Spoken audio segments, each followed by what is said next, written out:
scraps from your garden in fall. You're going to want this straw base of a wreath that you can get at a local craft store. You're also going to want these really inexpensive U-pins, which are metal U's. And then finally at the very end, we're going to use these tiny floral picks that you can also get at the craft store. The hydrangeas that we're using today are limelight hydrangeas, and they've just started to flush pink, which means they're at the perfect time to harvest for your wreath, because that means that they'll dry in place once we get it on the frame. We're also using some Sun King Aralia Berries, which basically are the immature version of the Sun King. They're still green, they haven't turned purple yet, and again, they'll dry right in place on the wreath. I also like adding in some of the Rudbeckia seed heads. This is from Goldstrom. All the petals have fallen off, but they're really kind of nice. We're also going to use some Panicum grass seed heads, and these are really nice because they don't puff out and blow all over the place. They'll kind of dry straight in place. And then finally, we're going to use some red twig dogwood because everybody loves that color in a wreath.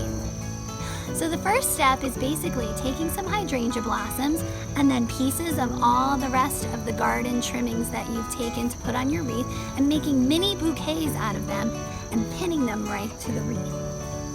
I like to start out with 2 or 3 hydrangea blossoms.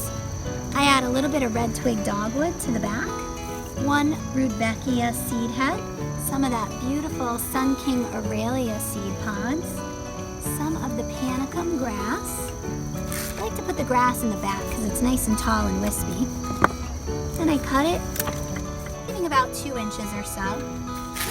Put it right onto the wreath frame, and then I just pin it right in place,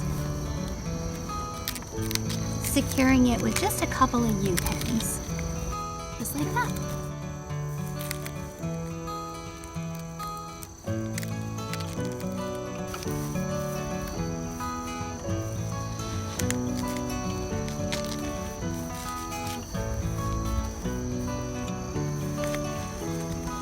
And as a finishing touch to our hydrangea wreath, we're going to add in some Hydrangea berries. That'll just really give it that nice late fall, early winter look. I'm going to take these small, tiny craft picks that I talked about earlier, and they have a little wire attached to the top of them. I'm going to spin the Hydrangea berry into place, and then just stick it right into the wreath. And there you have it. So hydrangea wreath, 10 minutes.